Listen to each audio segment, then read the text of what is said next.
Well, hello, everybody. I see everybody's charging in. We have 42 people so far and climbing. So I just want to welcome everybody to our second WOW, Words of Wisdom webinar series in a series of 6. So please continue to join us for the other ones. Special thank you today to Cynthia and to Lorraine for sharing their experiences with us here today. Lorraine, thank you very much for participating in the 2019 WXN Wisdom Mentoring Program. We really appreciate it. And Cynthia, we're so glad that you're here to share your experience. And Cynthia is also a Top 100 Award winner. And not only is she a Top 100 Award winner, but she is a Hall of Fame winner. And to become a Hall of Fame winner, you have to win 4 times. So congratulations. Wow. Thank you. Yes, and thank you also for being a mentor. We appreciate it. And I know this isn't your first year as a mentor. You've been with us, doing this with us very long. So thank you so much for that. So we're going to continue. So the question is, are you in the driver's seat of your career today? There's a lot in life that we can't control. And I think we've all learned that over the course of the last few months, just as we've had to pivot and through COVID-19 and just, a lot of freedoms were lost and a lot of control. So, and sometimes, it feels like we're just going along for the ride. And that, there are many things that we can't control, but there are things that we can control as well. And that includes our careers and how we can build them. Yes, they may look different after COVID-19, but we can still move forward with our careers, whatever that may look like. So this is a reminder that you and nobody else are in the driver's seat. So that you have the power to figure out where you are and where you want to go. You have the power to map out a career journey that'll get you to where you're going. You can take actionable steps to make that journey happen. And you can find a mentor who can help you get there. But most importantly, it's a reminder to, although you're in control, you don't need to make the trip alone. So today, I want to explore what it's like to set out on the open road of your career with a little help from someone who's been there before. So welcome again, ladies. Thank you. At this time, I'd like you to just introduce yourselves and share a little bit about yourself and your career journey. So let's start with Cynthia. Can you please introduce yourself and your journey, please? Thanks, Sherri. So I'm Cynthia Hansen, and I'm currently the EVP and President of Enbridge's gas distribution and storage operations. So I run the Enbridge Gas Inc. Organization that provides natural gas in the distribution and storage system in Ontario and part of Quebec. My career journey started a few decades ago. I have a commerce degree from the University of Alberta, and in the late 80s, I started as a chartered accountant. So I articled with one of the big, at that time there were 8 big accounting firms, and then I had started with the traditional path, and then for a while, I worked as a controller in industry, and then I went back into public accounting and specialized in forensic investigations. So I'm also a certified fraud examiner, and I was seconded to the RCMP when they were starting their proceeds of crime unit in K Division in Edmonton. So I worked with them for a couple of years setting that up. And then in 1999, I joined Enbridge, and I started my career at Enbridge in a finance area as a specialist and then a manager. But then shortly after that, I moved into the operations side of our business. And that at the time was part of our liquids pipelines business. And I had an opportunity to support a number of areas, including risk management, maintenance management, and then eventually safety and environment, and then operations services. And then I went back for 3 years as a VP finance. Then I was a VP in operations. I then was in our Calgary office for a couple of years, setting up our enterprise safety and reliability team. And then I had the opportunity in 2016 to relocate to Toronto, where I started work for our gas distribution team. And we were part of the team that, I led the team that merged our 2 utilities at that time after Enbridge had merged with Spectra Energy. So the legacy Enbridge gas distribution and the legacy Union Gas franchises were merged at the beginning of 2019, and we're still working through those integration efforts. So I've done a lot of exciting and different things in my career. So hopefully that gives you a bit of an overview. That's great, great career. I didn't know some of those things, so I'm glad that you filled us in on that. RCMP? Yeah. That's great. That's very interesting. Yeah, it was. Okay, Lorraine, you want to fill us in on your career journey? Sure. Yeah, so far, so I work for Hydro One. My formal title is Superintendent of Station Services. I've been with Hydro One for 15 years, and most of my career has been spent in the operations side of our aspect of our business.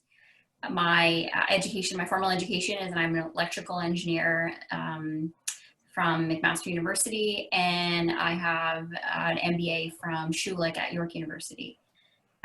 So most of my career I have spent in field operations of one aspect or another, and also most of it has been in leadership.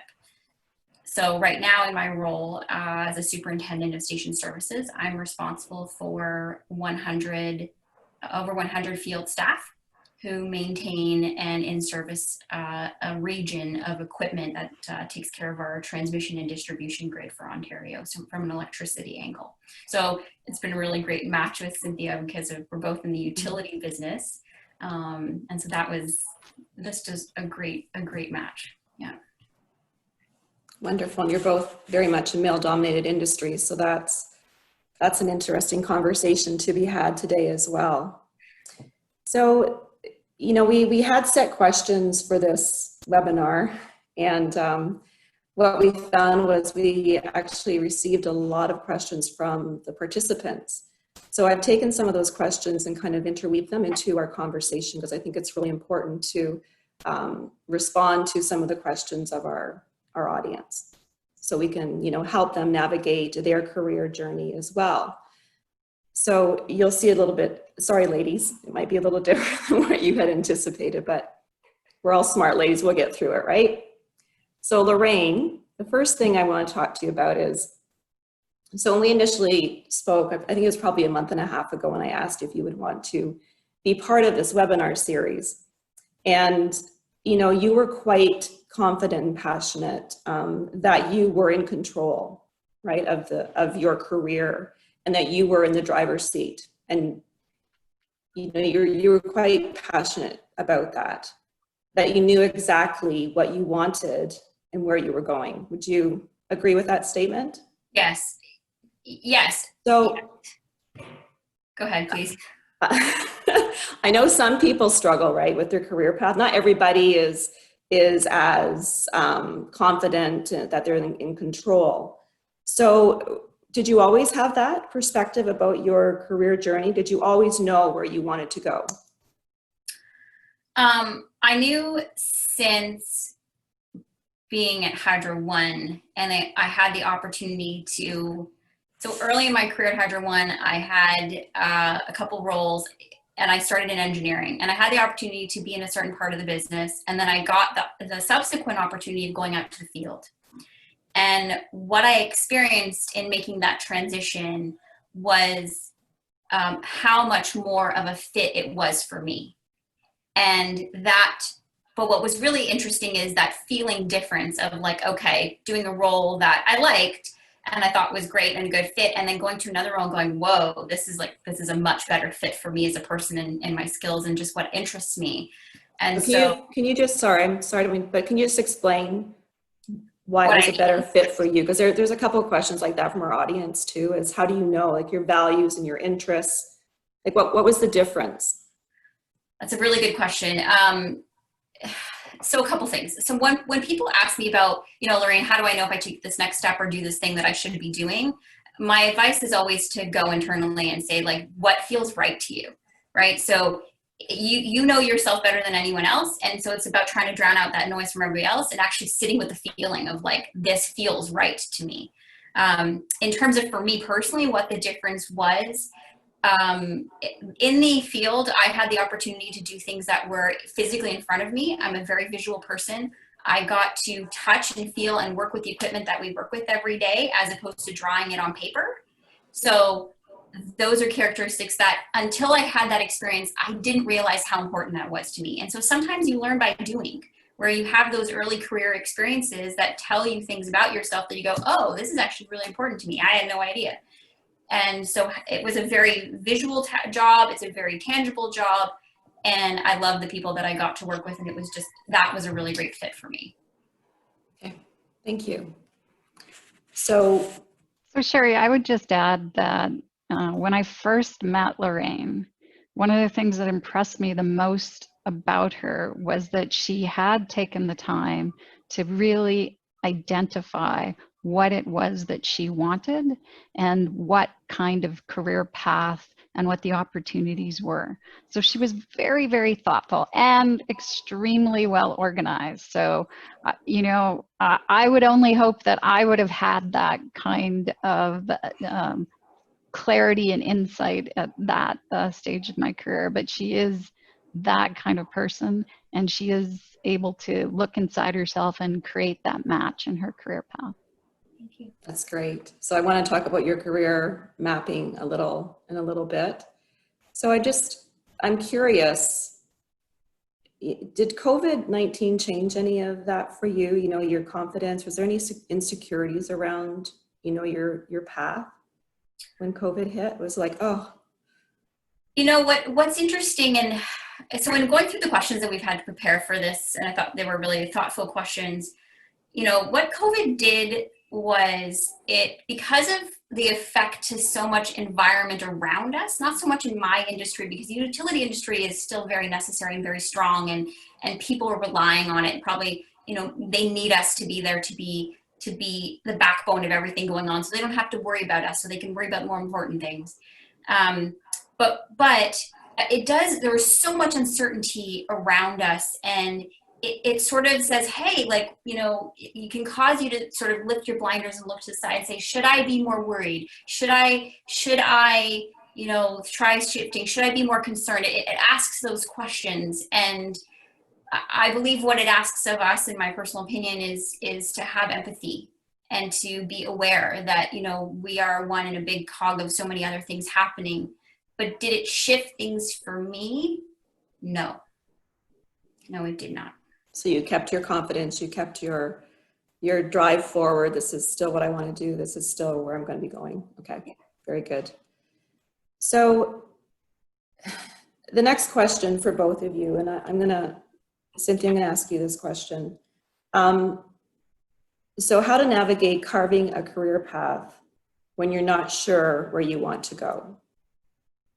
So what are some practical advice you can share about that, about carving out a path when you're not sure where you want to go? Yeah, that's a really great question. I know when I started my professional career, I kind of thought I knew what I was going to do, but then things and circumstances continued to change, and I had to update that and update my expectations all the time. So the first piece of advice I would have is to remain flexible, right? You know, what we've found with COVID, you know, in our organization for sure, is that people have including myself, have an incredible amount of resiliency, whether we really believe it or not. I mean, look at how we've all responded. And for the most part, yes, it's challenging and there are things that we need to focus on, but people are very resilient. So remember that you have that resiliency, and as things change, you will be able to adapt. So that's the first thing. Just have that confidence that you'll be able to adapt.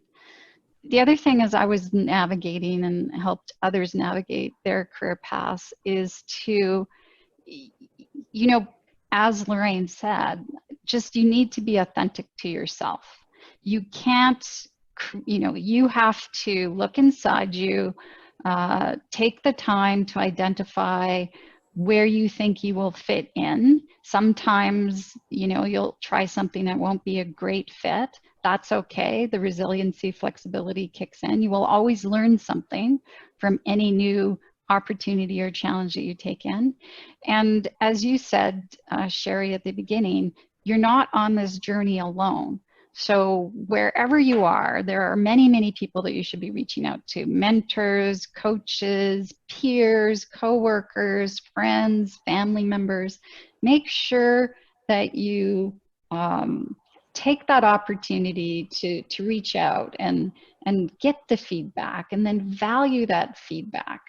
So if you're looking at figuring out what that is, so you have that flexibility, you have the support of others, reaching out, getting that support. And then the third thing that I think is just to take advantages of the opportunities that are out there.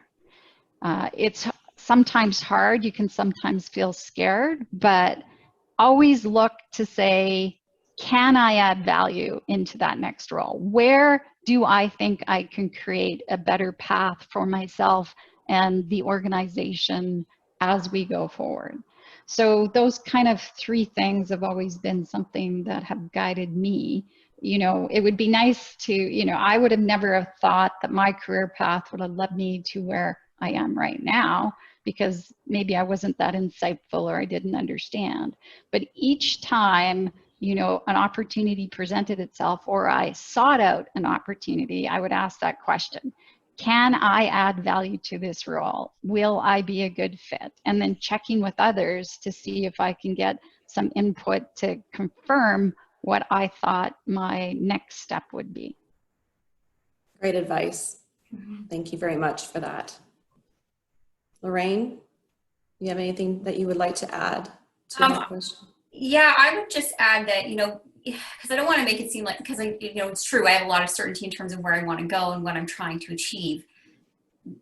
But that also means, because it's not so prescriptive. I think it's really important to have a goalpost and to sort of know where you're headed, but it's not so hard and fast that I don't allow it to shift. And that my future can't become something else. It's not that I've, you know, written out this path and it's always gone exactly the way that I've expected it to. But it's what, you know, Cynthia's describing is being open. The other thing that I would say is, and part of why I'm so thankful for this WXN mentorship is because I had questions, and I had so many questions, and I got to ask Cynthia many questions. But follow your questions, follow your curiosity, follow your questions, because that is that intuition, that part of you that knows where you want to go and where you're headed, and you will just follow it. I think that sometimes when I mentor women, younger women, or you know, women who are new in their careers, they're so busy listening to what culture is telling them to do, what society thinks they should be doing at this point, how fast they should be progressing their career, where they should be right now, you know, whether they should be married or have kids or do all these things. But it's actually what I might always go back to: what do you want to do? Yeah, Makes 2 cents. exactly. Good advice. Thank you. So Lorraine, why did you join the WXN Wisdom Mentoring Program? What did you hope to benefit from it? Besides asking lots and lots and lots of questions. I hoped to have the relationship that I do with Cynthia, and being able to connect with somebody who was in a position similar to where I had envisioned myself going. And then I had questions around that, like, okay, so what does that look like? Is this achievable for me? what are the trade-offs? Are those things that I'm willing to, are those trade-offs I'm willing to make? Those are questions of myself. But yeah, no, my goal with the WXN mentorship was to meet someone like Cynthia, and she's exceeded expectations in terms of, her career and what she's accomplished, and of course the great advice that she's provided me with. So that was, I don't know, I achieved my goal. Good, so check box. Yeah, expectation met. Exceeded. Good job. Okay, so the next question I want to ask is about the career map, and this is to both of you. So part of the wisdom curriculum is building a career map. So Lorraine, can you walk us through your career map and the plan, what it looked like, and how you worked together as a team to put it together? Just curious what that looked like and how that worked for you. Yeah. So we did that as part of our WXN sessions, like our classroom sessions. And so we built out, and I have in front of me the career line, which is like the history. And then we built like the path going forward. But like I said, that really hadn't changed for me. I went to Cynthia saying, I want to do this. How do I get there? So yes, she made it very easy. It was like, okay, that's great. Let's talk about that. Can you share with us what you want to do, like what your plan is? Do you feel comfortable sharing that? Sure. My goal is to be an executive in utility operations.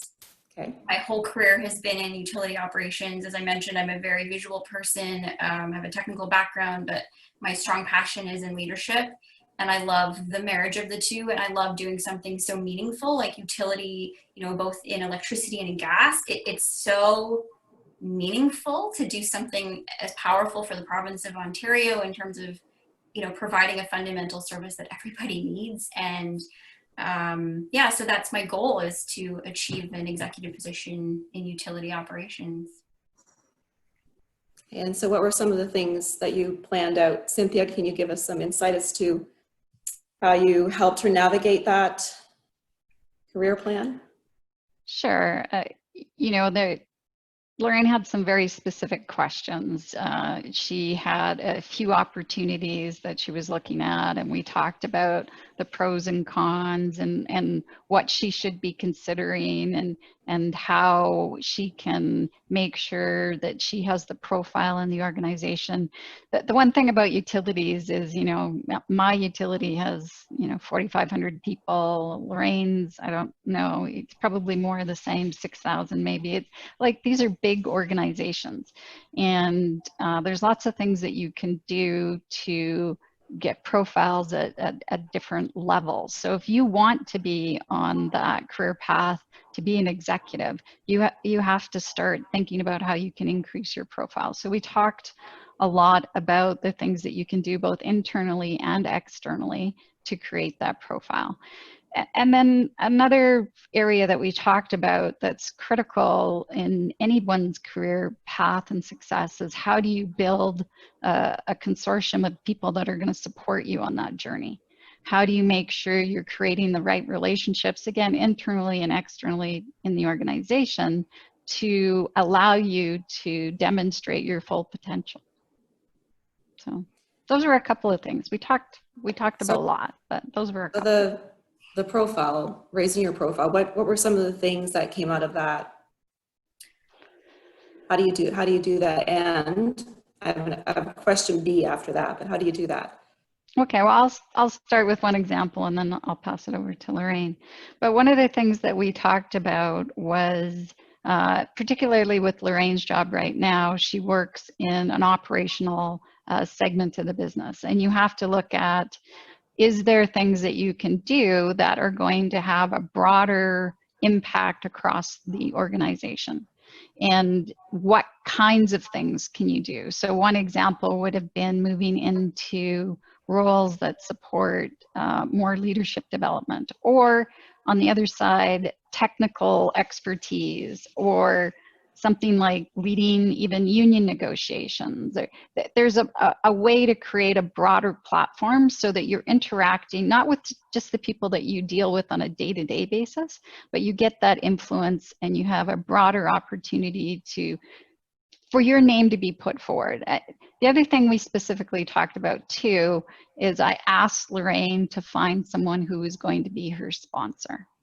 So someone at a senior level who was, you know, you do all that hard work, but when they're sitting in there, when it comes to, we talked about the succession planning, how that's done at Hydro One, and who is in that decision-making group and how you can get access to them and make sure that your name is going to be spoken. Someone needs to say, I know Lorraine and she can do this.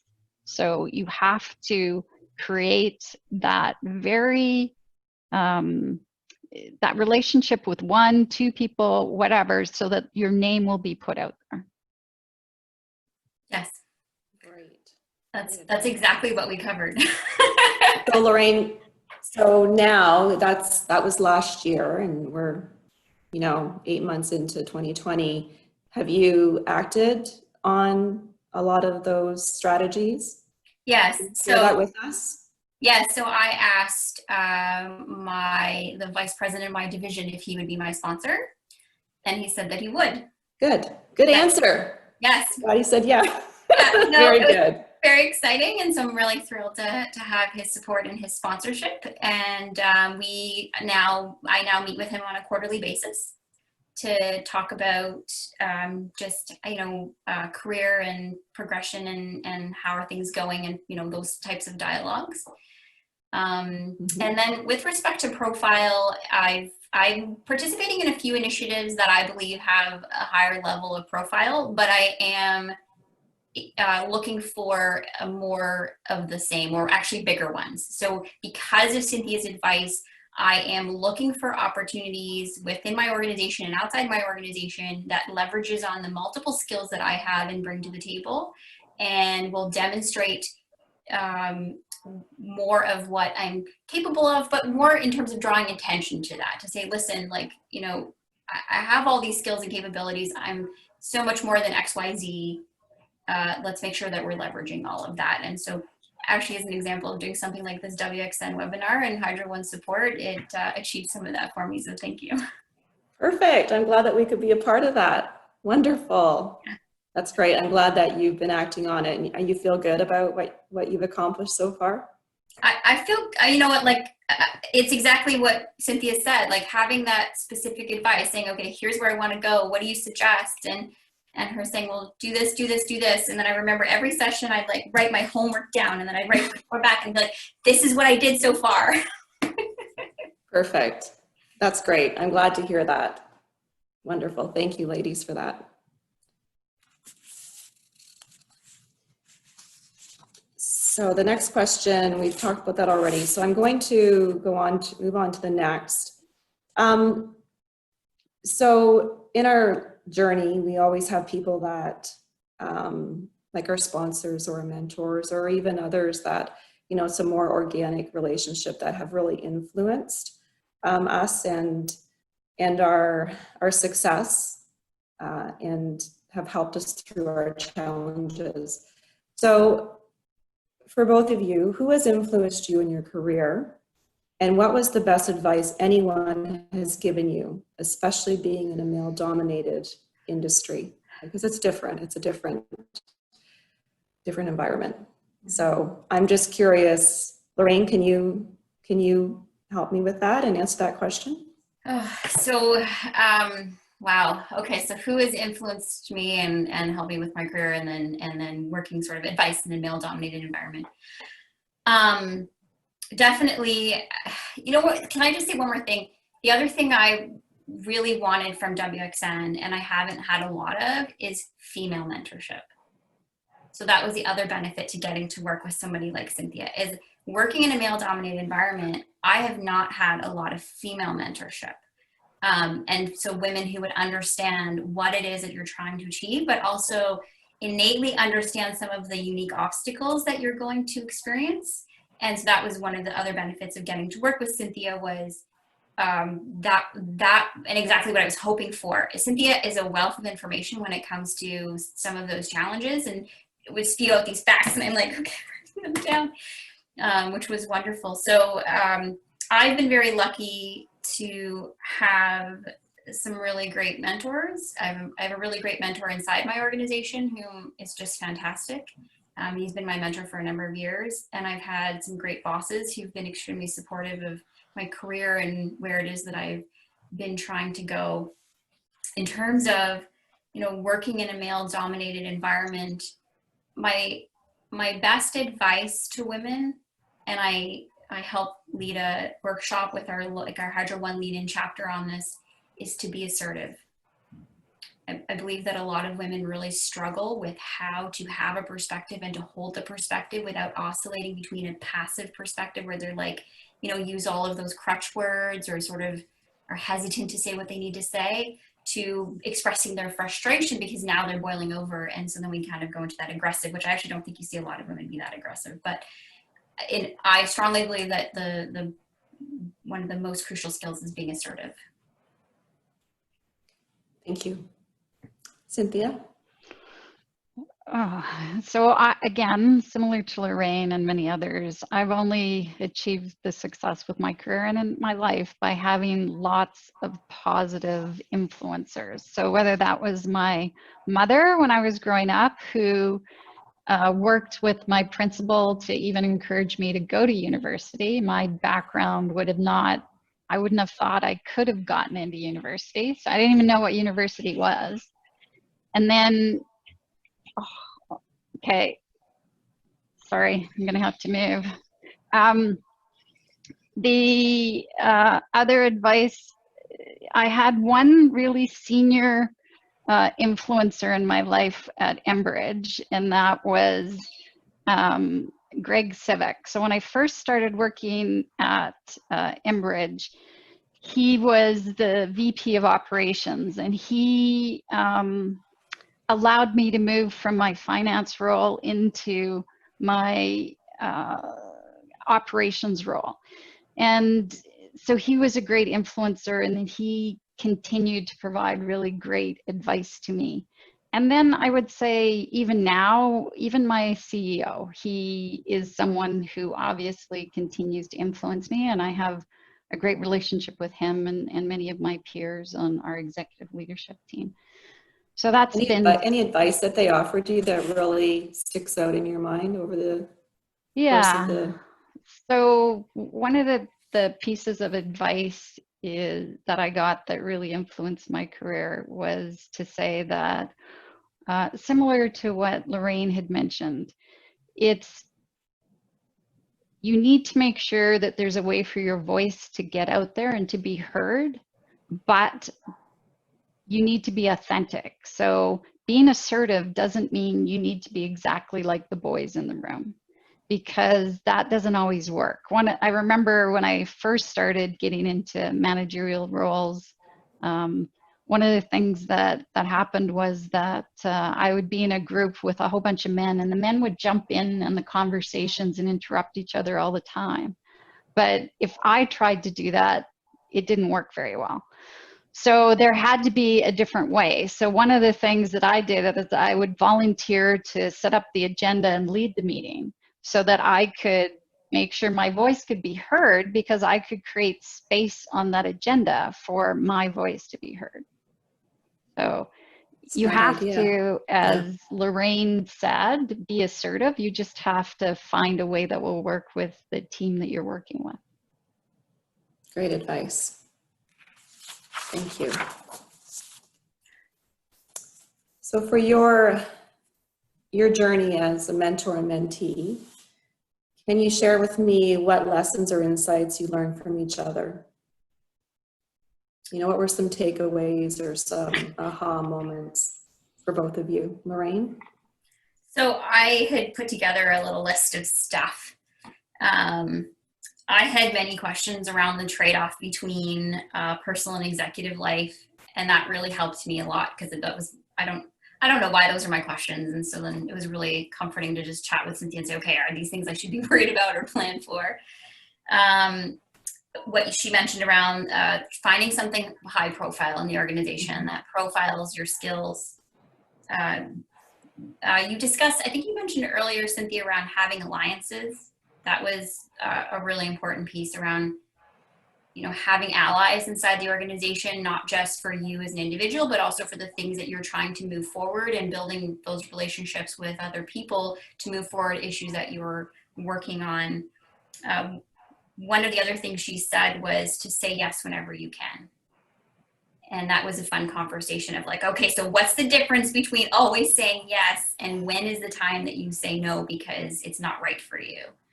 And that was a fun conversation.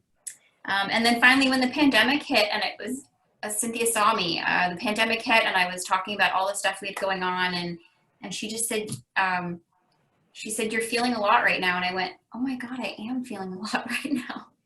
And it was just nice to have that supportive and that recognition of what was occurring. And then that helped me navigate going forward, because it was, you know, I have the whole team that we're concerned about, everything that we're shifting, the whole direction that we're trying to take. And I'm like, okay, you know, what about this? And she saw me. She saw why I was asking the questions that I was asking. And that was really comforting. That's a good mentor. Mm-hmm. That's a really good mentor when they can read you. Yes. Well, Lorraine was a fantastic mentee. Again, what I appreciated the most is she put so much thought into each of our meetings. So we had, you know, structure, which she loves. So, you know, as an engineer, she's, you know, one of those structured kind of people, which was fantastic. Can you tell by her background? Can you tell? That's right. She is. But it's also, you know, she was very, because she had a clear path, we had a lot to talk about. And then, as she mentioned, she did her homework. So we'd talk about something and, you know, she would try it out. And then we'd have that opportunity for feedback to say, okay, how did it go? Did that work? What else are you going to try?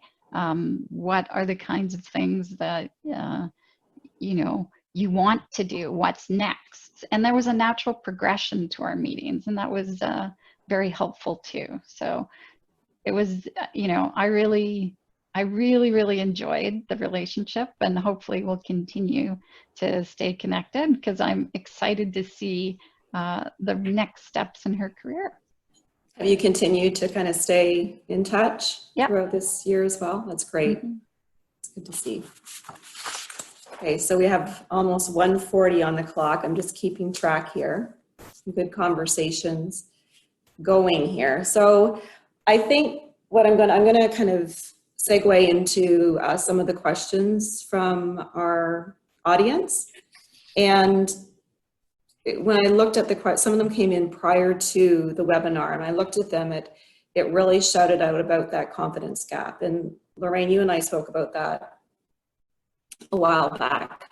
And so I'm just going to read something, and then we'll discuss it, because some of the questions relate back into the confidence gap, especially where it relates to women. So sometimes referred to as a confidence gap, the theory holds that women feel less confident than men in their own abilities. And in a corporate world that rewards horn tooters more than the humble, women's tendency to avoid promoting themselves and their accomplishments means they're passed over for big projects, leadership roles, and pay raises. The solution, women are told, is simply go forth with the confidence of a man, and the corner office will be yours. Is that fact or fiction? So you and I got into a discussion around this one, or not, it was like you asked me what I thought about the sessions, which were wonderful. Like we had 3 sessions with the WXN mentorship, and we got to, you know, each session kind of built on the next one. The last one was with a great panel of speakers. And I immediately went to Cynthia and said, I heard this, and we talked about it. Because it was very good. I wanted to know her take on it. But I'm of the opinion, and I said this during the session, that I disagree that the issue is women don't have confidence. And the reason I said that is because, you know, I think that's an oversimplification of sort of the problem, but also that I read this great book by Kristen Neff about self-compassion. And what it talks about is that self-esteem, which I link to confidence, has no relationship between that and success. But there is a relationship between self-compassion and success. And what self-compassion says is that, and it says a lot of things, it's a powerful thought, but I'll summarize it like this. It has to be okay that you're going to make mistakes. And one of the conversations that Cynthia and I had when we talked about, you know, how do you know to say yes to everything? What does that mean? And, you know, she challenged me and said, whenever you think that you can't do a job because you can't do it to your standard, then that's the wrong reason to say no.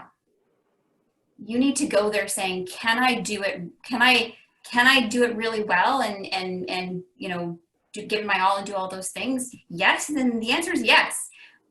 Instead of, oh, I can't do it to my 110% standard that I normally set for everything, which is an unfair expectation of myself.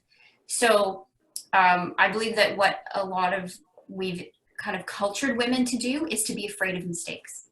And when you're afraid of mistakes, you're afraid to take the step. And when you're afraid to take the step, then you're not going to find out how it's going to turn out.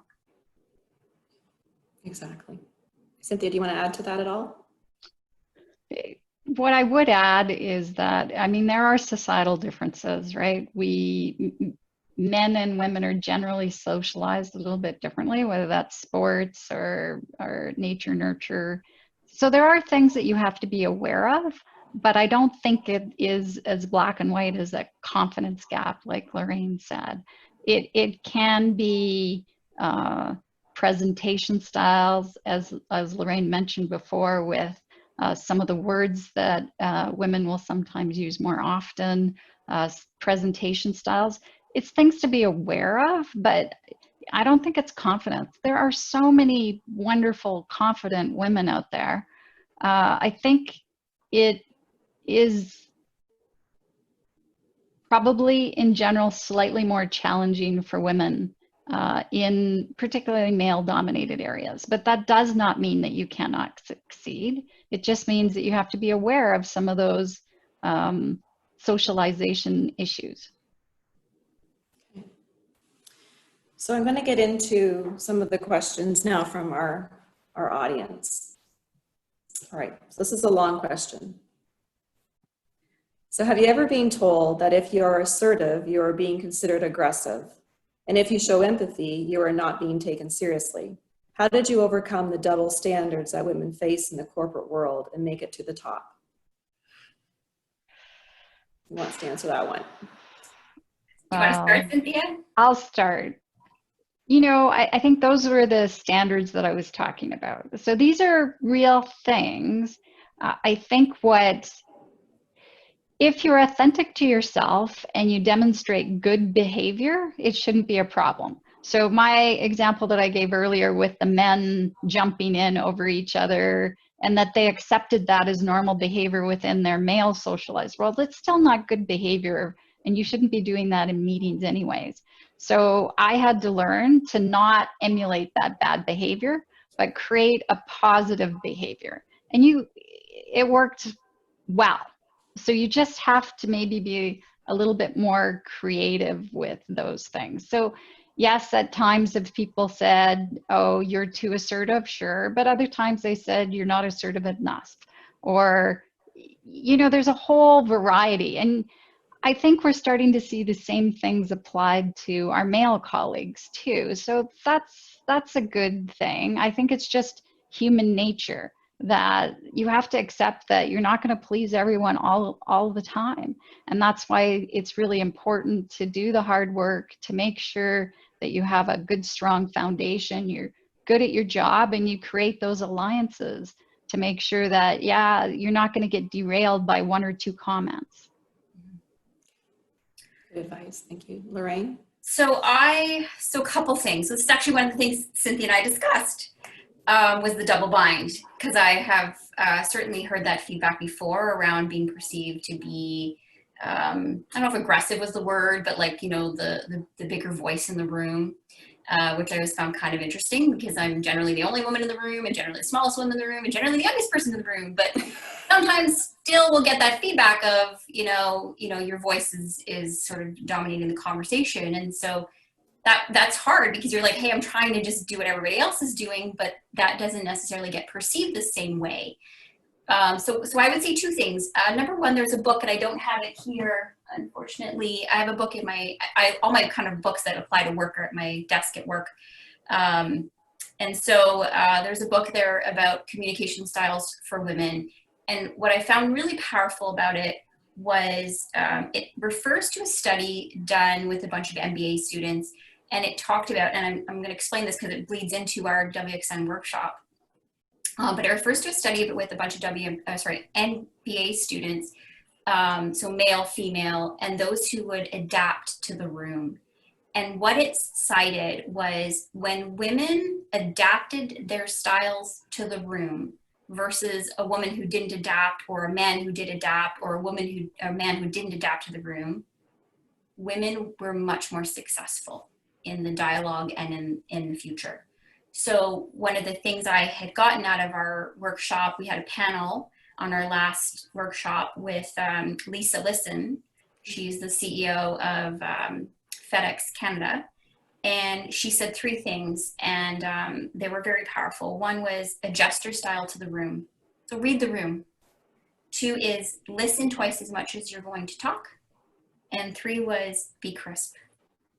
And that was powerful advice. So I immediately ran to Cynthia and said, Cynthia, is this true? She said, yes. Okay. Those are the things I would tell you. Adjust to the room, read the room, listen twice as much as you're going to talk, and be crisp. Thank you. Yeah, Great I think advice. that last point is important. We know that people, even in a meeting like this, they're only going to remember so much. Yes. So, the more you can give them sound bites, and this is in life in general, the better off you'll be. Exactly. Okay, next question, just keeping track of our time here. How do you put yourself on management's radar for promotion opportunities? Sorry, go ahead. Cynthia, start. Yeah. Sure. Somebody. We talked about this a bit before. Yes, like the advice we that I did. gave Lorraine is to find out, who's in the room when it comes to those succession conversations. Find out who you need to make sure you're connecting with. Get a sponsor so that your name will be talked about. Create alliances across, and then let people know. The other thing that we talked about is let people know that you're interested. There is a perception that, again, I think is a little bit male-female dominated in general, whereas it's basically because we have, at least in our industries, more men in positions of power. They will think automatically about someone that looks like them. So when their mind is open, they will just automatically go to a male colleague. And that is just kind of a function of how our brains work. So if you want to make sure your name is out there, you have to actually tell them you're interested. So make sure if a job comes up or if you're interested in the promotion, you talk to the people so that they understand that you are interested. So you have to overwork that very unconscious bias that exists. I call it the mini-me syndrome, right? So, and it's just how people's brains work. So that's just a fact. And you can easily overcome it by just saying, yes, I'm interested in that job. But you have to verbalize it. You can't assume. Don't assume anything. Assume nothing. Perfect. Lorraine, do you want to add anything? No, I agree. I think that was the part that Yeah, I think I had, that part I had down, like expressing interest I could do. Was the other pieces that Cynthia sort of helped me solidify. But I do believe that it's what exactly you said. Don't assume. We'd like to believe meritocracy exists. We're not there yet.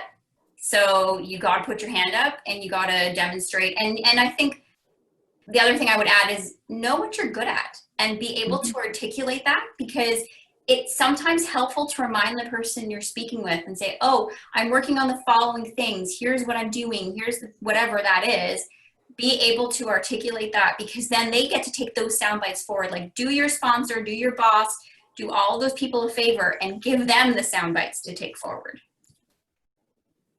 And repeat that you're interested, right? I mean, I think it's an ongoing message to whoever you're trying to get the message out that you want to be promoted. So good advice.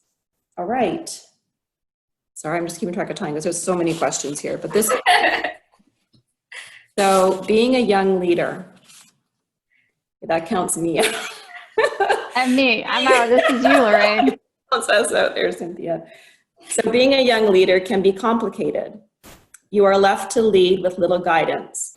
In some cases, you are still learning, but expected to mentor and teach. You tend to take on too much because you have good ideas and you can execute, and people know that. At the same time, you have feelings of imposter syndrome and or self-doubt. Any tips, tools, resources for a young leader on the career fast track? Wow, there's a lot in that question. Like, imposter syndrome, that's a whole, like, oh no, that's a whole other conversation. That's a whole webinar. Yes. Thank you. We'll make note of that. Yeah, it's a good one. Do it. You know, the biggest thing I would say, and is it goes to what Lisa Listen said, which is listen, right? Like, as a young leader, the most powerful tool I had in my tool belt, because these people were much more experienced than I was, they were much more knowledgeable than I was, they had many more years on than I did, was to listen and to understand what their challenges were and to do what I could do to help them work through those challenges. So to make our jobs as leaders is to make everybody else's jobs easier. That's my job. So but in order for me to figure out what's in your way, I gotta listen. That's my advice. People will always be thankful you're there if you listen and try to resolve some of their issues. Cynthia, do you want to add any more to that? Yeah, Poor young lady. One of the points that she made was to you know, she was taking on more and more, you know, the same advice that I give everyone. Just, it's like anything with your work, you need to prioritize. Accept that, you know, you're good at many things and that's great, but you have to have the time to deliver. So set reasonable boundaries for yourself so that you can continue to be successful. And don't expect that you should do everything. You have to ask for help. So whether that's help from your spouse balancing your work life, or whether that's help from your peers, the most powerful thing that you can do to create commonality is to ask others for help. It's not a sign of weakness. Do you think there's some challenges here because you know, we're talking about a young woman on a career fast track, wanting to do everything, you know, get noticed, make progression within the organization. Do you think there's a fear here of saying no? Have you ever experienced that?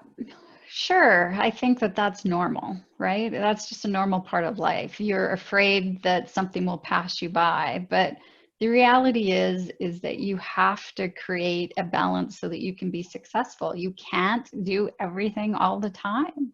That's just, nobody can. So don't create false expectations for yourself and others. People, you know, when I've had young leaders work for me, male, female, the worst thing they can do is take on stuff and not be able to deliver. I appreciate so much people saying to me, all right, this is what else I have going on.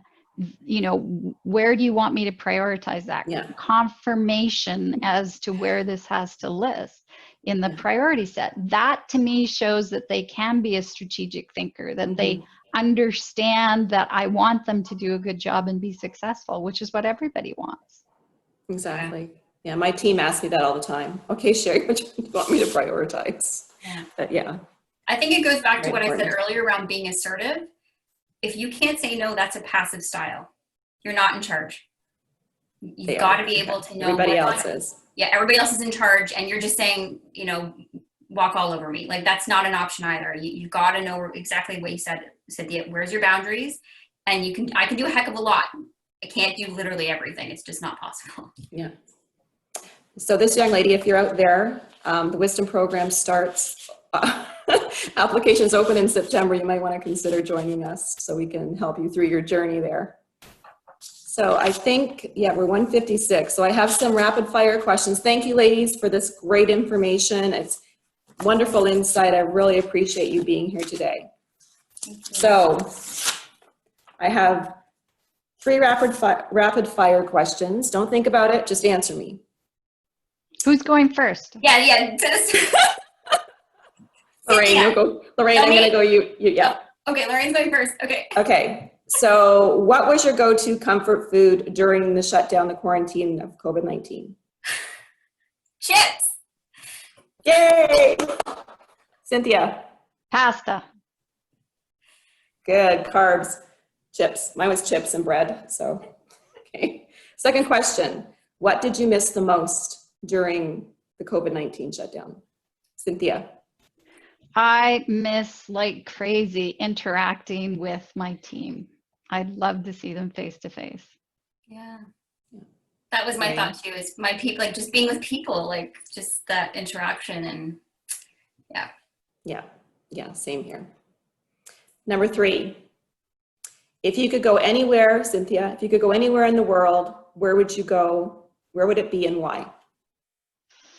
Oh, right now, I would love to go to Italy. And my husband and I go there. He's Italian descent, and I would love to go visit his relatives.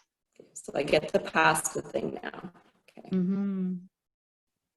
Lorraine? Yeah, my kids had a trip booked to Saskatchewan to see their cousins, and we had to cancel it due to the pandemic. So that would have been really nice. So let's do that.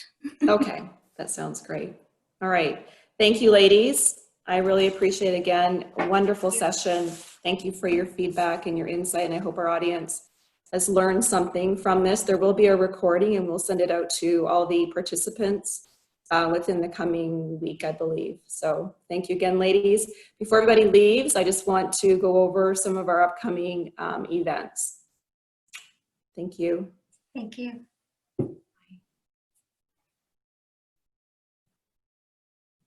So we have some more upcoming WOW, Words of Wisdom events coming up. If you could please join us. You can visit our website for more details.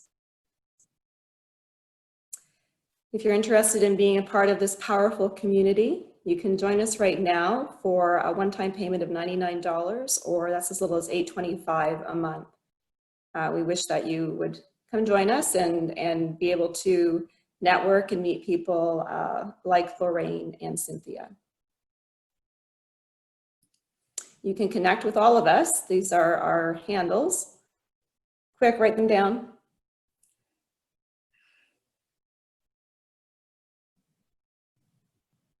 Cynthia, that's a nice picture of you. I like that.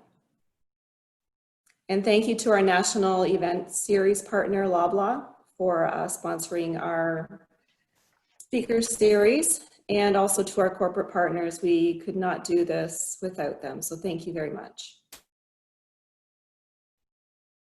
And we have more virtual events coming up. We have a full calendar. Our summer sizzle with WXN continues in August. On August 20th, Harmonize Your Life and Nourish Your Well-Being. And then August 27th, Happiness, the Science Behind the Smile. Looking forward to that one.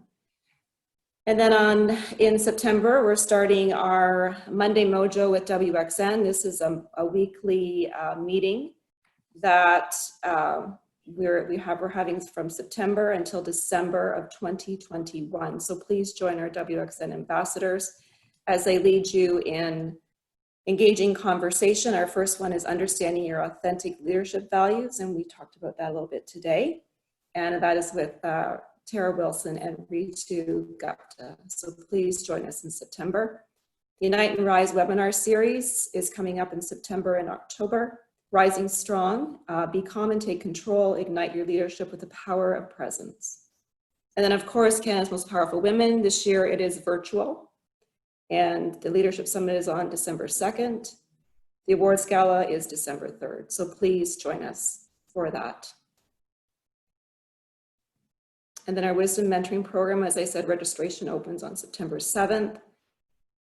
We have a special price for members, $900 or 3 equal payments of $300. It is a virtual session this next year, and it runs from January to December 2021.